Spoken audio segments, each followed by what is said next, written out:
Oke, Assalamualaikum warahmatullahi wabarakatuh. Teknik sampling. Untuk kali ini kita akan membahas tentang ukuran sampel. Jadi nanti bagaimana kita bisa menentukan jumlah sampel atau ukuran sampel sehingga sampel itu bisa representatif untuk sebuah populasi atau mewakili dari sebuah populasi. Karena uh, ketika kita membahas tentang statistik inferensi, maka uh, sampel memegang peran penting karena di situ nanti akan menjadi fokus atau core di dalam mengambil sebuah kesimpulan yang akan kita berlakukan kepada sebuah populasi. Oke, yang perlu kita perhatikan terlebih dahulu ya, sebelum kita menentukan ukuran atau jumlah sampel adalah kita harus tahu parameter apa yang akan ini kita jadikan sebagai parameter di dalam penelitian kita. Ya. Misalkan rata-rata atau populasi, proporsi atau variansi itu harus kita ketahui terlebih dahulu. Jadi parameter apa yang akan kita teliti itu harus kita ketahui terlebih dahulu. Kemudian yang kedua, berapa tingkat kepercayaan atau keyakinan yang akan kita gunakan. Nah, ini digunakan untuk menjamin hasil penelitian kita supaya kesalahan samplingnya itu tidak melebihi nilai yang sudah kita tentukan atau istilahnya itu board of error-nya, nilai B-nya tidak melebihi kesalahan samplingnya ya, itu ya. Jadi nanti yang akan kita tentukan adalah tingkat signifikansinya. Kita misalkan tingkat signifikansinya 5%, maka tingkat kepercayaannya itu adalah 1 dikurangi 0,05 atau istilahnya 0,95, 95% tingkat kepercayaannya. Itu harus kita ketahui terlebih dahulu. Kita tentukan terlebih dahulu sebelum menentukan jumlah atau ukuran sampel. Kemudian yang ketiga adalah bagaimana tingkat variansi atau heterogenitas dari sebuah populasi. Itu harus kita ketahui. Nah, itu biasanya dinyatakan dalam bentuk sigma kecil ya atau standar error. Oke. Nah, kalau kita sudah mempunyai hal seperti itu, kita bisa menghitung jumlah atau ukuran dari sampel, menghitung jumlah atau ukuran sampel dari sebuah populasi. Oke. Ini ilustrasinya. Jadi ketika saya mempunyai sebuah populasi, kemudian saya ingin mengambil sebuah sampel untuk kita jadikan sebagai data dalam melakukan penelitian, maka sampel yang akan kita kita ambil itu, ukuran atau jumlahnya itu harus bisa representatif dari populasinya. Jadi harus bisa mewakili istilahnya. Karena apa? Karena dari data sampel tadi itu nanti kita akan mengambil sebuah kesimpulan dan kesimpulannya itu kita berlakukan secara general untuk populasi. Oke? Yang pertama yang akan kita gunakan, metode yang akan kita gunakan adalah sebuah metode penentuan jumlah atau ukuran sampel untuk memperkirakan rata-rata populasi. Ya, nah itu bagaimana kalau kita menentukan sebuah ukuran atau jumlah sampel untuk memperkirakan rata-rata populasi. Jadi parameter yang akan kita teliti nanti adalah rata-rata dari populasi. Oke, nah, itu kita bisa menggunakan ukuran ini, rumus ini, yaitu N sama dengan N besar dikalikan dengan sigma kecil kuadrat dibagi dengan N-1 kalikan D ditambah dengan sigma kuadrat. Oke ya. Nah, N itu apa? N itu adalah besarnya populasi. Kemudian sigmanya itu adalah standard error. Kalau kuadrat itu namanya variansi ya. Menggambarkan heterogenitas dari sebuah populasi. Jika variansinya itu tidak diketahui, maka kita bisa menggunakan ya.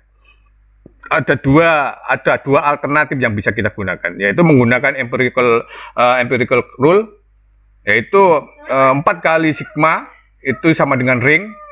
Kemudian atau yang kedua adalah kita bisa menggunakan kondisi atau hasil penelitian dari peneliti sebelumnya. Jadi kita bisa mengambil rujukan dari hasil penelitian orang lain. Kemudian yang ini nilai D-nya itu adalah sigma kuadrat dibagi dengan 4 sebenarnya ya. Jadi B kuadrat dibagi 4 bound of error-nya itu satu ya. Jadi dari mana bound of error-nya itu? Oke ya. Nah, ini adalah perhitungannya untuk nilai D-nya, yaitu B kuadrat dibagi 4. Bound of error, kesalahan sampling. Nah, nilai D-nya itu dihitung berdasarkan bound of error, kesalahan sampling tertinggi, dan tingkat kepercayaan. Jadi tingkat kepercayaan harus kita tentukan terlebih dahulu. Nah, misalkan kenapa ini nilainya 4? Nah, nilainya 4 itu karena kita menggunakan tingkat kepercayaan 95%.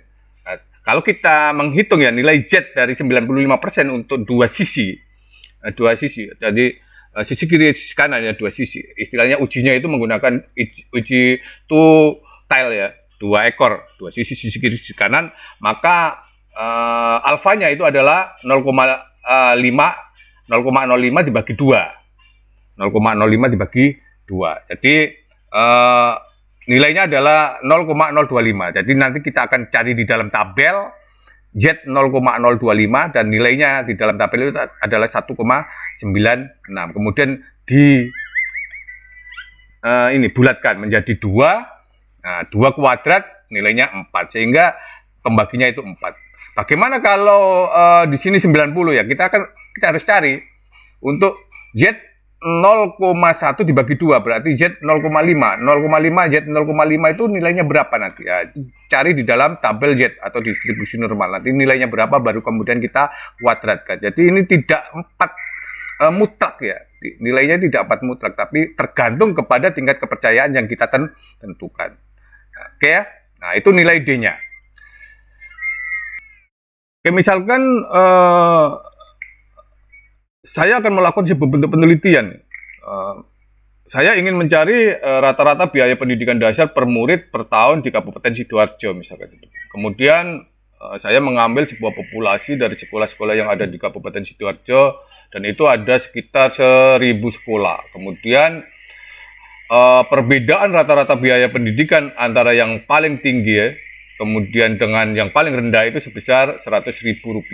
Kemudian bound of error atau kesalahan sampling tertinggi yang dikehendaki itu tidak boleh lebih dari 3.000. Maka berapa jumlah minimal sampel yang harus saya ambil ya, dengan tingkat kepercayaan yang akan saya gunakan itu 95% misalkan seperti itu ya. Nah, itu berarti saya akan mencari sebuah rata-rata. Parameter yang akan saya teliti adalah rata-rata biaya pendidikan ya, fokus pada sebuah rata-rata dari pendidikan dasar per murid. Di sini kita identifikasi untuk variabel-variabel yang harus kita ketahui supaya kita bisa menghitung berapa jumlah minimal sampel yang harus kita dapatkan. Kita ketahui jumlah populasi itu adalah 1.000 sekolah, kemudian bound of error-nya, kesalahan samplingnya yang kita kehendaki itu tidak lebih dari Rp3.000. Kemudian ringnya itu selisih antara tertinggi dan terendah itu adalah 100.000. Sehingga kita dari ring itu kita bisa menggunakan empirical rule, yaitu 4 sigma sama dengan ring, sehingga sigmanya itu kita dapatkan ya, yaitu ring dibagi 4, 100.000 dibagi 4 ketemunya adalah 25.000. Jadi standar errornya itu adalah 25.000. Kemudian nilai D-nya, bound of error-nya 3.000 kuadrat dibagi 4. Oke, karena kita menggunakan ini ya 95%, maka di sini kita bagi 4. Jadi 3.000 kuadrat dibagi 4. Ketemunya adalah 2.250.000. Itu nilai D-nya. Nah, kita sudah mendapatkan N-nya, kita dapatkan sigmanya, kita dapatkan nilai D-nya. Maka kita bisa memasukkan ke dalam rumusnya, yaitu N kali sigma kuadrat, N-1 kali D tambah sigma kuadrat. Ya. Maka 1.000 dikalikan 25.000 kuadrat, N-1, 1.000 dikurangi 1 dikalikan 2.250 ditambah 25.000 kuadrat. Maka kita mendapatkan nilai 217,56. Nah, itu kita bulatkan ya, karena ini ya, kita bulatkan, nggak boleh ada pecahan ya, menjadi 218. Jadi dari 1.000 sekolah tadi, minimal saya harus mengambil sekolahan itu sebanyak 218. Itu nilai minimal. Minimal sampel yang harus saya dapatkan atau kita ambil. Supaya apa? Supaya bisa merepresentasikan populasi. Jadi bisa mewakili populasi yang 1.000 tadi. Oke? Itu kalau kita penelitian kita itu meneliti atau ini memperkirakan rata-rata dari sebuah populasi. Kita bisa menggunakan rumus tadi. Kemudian rumus yang kedua, kalau kita parameter yang akan kita teliti itu adalah parameter untuk memperkirakan proporsi atau persentase dari sebuah populasi, maka kita bisa menggunakan rumus N kali P kali Q dibagi dengan N-1 kali D ditambah P kali Q. Ya. Yang perbedaannya itu pada perkalian antara proporsi dan satu min proporsi. Ya. Kan? Tuh, kalau tadi itu kan variansi ya, standar errornya. Sekarang kita pakai proporsinya. Oke, proporsi kali P kali Q. Nah, N-nya itu adalah jumlah populasi, N kecil itu adalah jumlah sampel yang akan kita dapatkan, D-nya itu ini ya, kita dapatkan dari bound of error kuadrat dibagi 4. Kita menggunakan, ini perhitungan untuk sementara kita menggunakan 95%. Seperti ya. Sedangkan Q-nya itu adalah 1 min P. P-nya itu adalah proporsi. Nah, oke. Misalkan saya ingin melakukan penelitian berapa besar persentase sumber biaya pendidikan SD negeri yang berasal dari PAD di Kabupaten Sidoarjo, misalkan seperti itu ya. Maka di seluruh SD negeri yang ada di Kabupaten Sidoarjo itu berjumlah 2000. Ya, 2000 itu kita ini populasi kita ya, populasi yang akan kita jadikan sebagai objek penelitian kita. Kemudian bound of error atau kesalahan sampling tertinggi yang dikendaki itu tidak lebih dari 5%, dari 5% ya, bound of errornya. Kemudian kita gunakan tingkat kepercayaan 95%. Maka kita bisa mengidentifikasikan dari itu tadi variabel-variabel yang ada. Misalkan N, jumlah populasinya 2000. Kemudian bound of errornya 5%, berarti 0,05. Kemudian P-nya ya, karena di situ tidak dijelaskan berapa proporsinya itu tidak diketahui, maka kita bisa menggunakan proporsi moderat. Artinya nilai P itu sama dengan Q. Jadi 0,5 kita bagi menjadi 2, istilahnya kan seperti perkiraannya itu. Jadi perkiraan proporsinya itu kita gunakan proporsi yang moderat. Setengah-setengah, P-nya setengah, Q-nya setengah, sehingga P sama dengan Q 0,5. Kalau kita tidak ketahui di dalam ini ya, permasalahan yang akan kita selesaikan. Kemudian nilai D-nya, nah, D-nya itu adalah B kuadrat dibagi 4. Karena kita menggunakan 95%, maka kita menggunakan 4 ini pembaginya. Nah, sehingga nilai D-nya itu adalah B kuadrat, B kuadratnya adalah 0,05. Bound of error-nya 5% tadi, 0,05 kuadrat dibagi 4. Ketemunya adalah 0,000625. Itu nilai D-nya. Oke, nah, kalau sudah parameter ini sudah kita dapatkan, kita masukkan ke dalam rumusnya. N sama dengan N kali P kali Q. Dibagi dengan N-1, D ditambah P kali Q. 2000 kali 0,5, 0,5. 2000 min 1 kali 0,000625 ditambah dengan 0,5 kuadrat. Ya.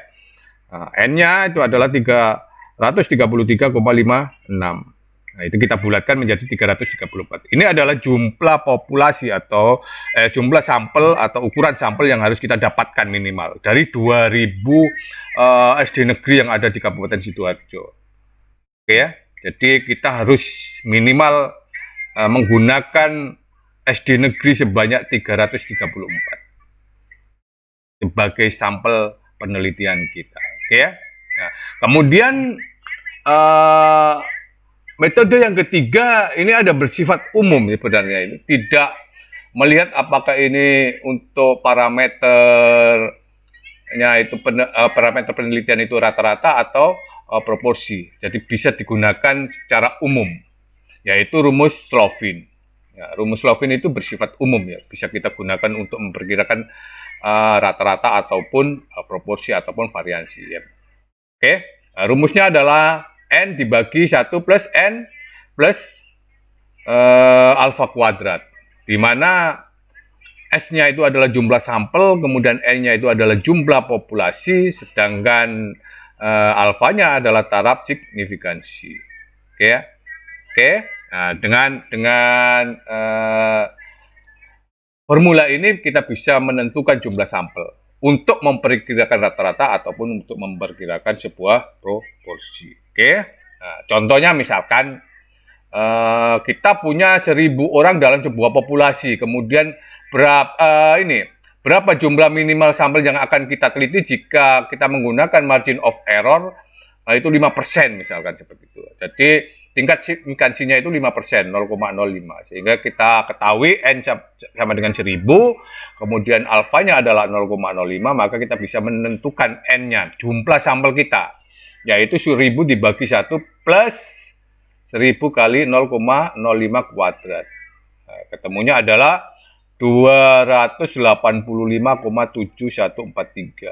Atau kalau kita bulatkan menjadi 286. Nah, itulah bagaimana kita bisa menggunakan rumus Slovin atau formula Slovin itu untuk menentukan ukuran atau jumlah sampel. Kalau kita salah menentukan jumlah ukuran sampel, maka hasil penelitian kita bisa dianggap kurang akurasi ya, akurasinya kurang ya, karena bisa-bisa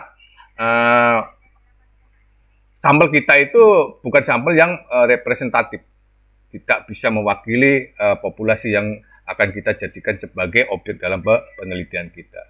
Oke? Oke, terima kasih. Assalamualaikum warahmatullahi wabarakatuh.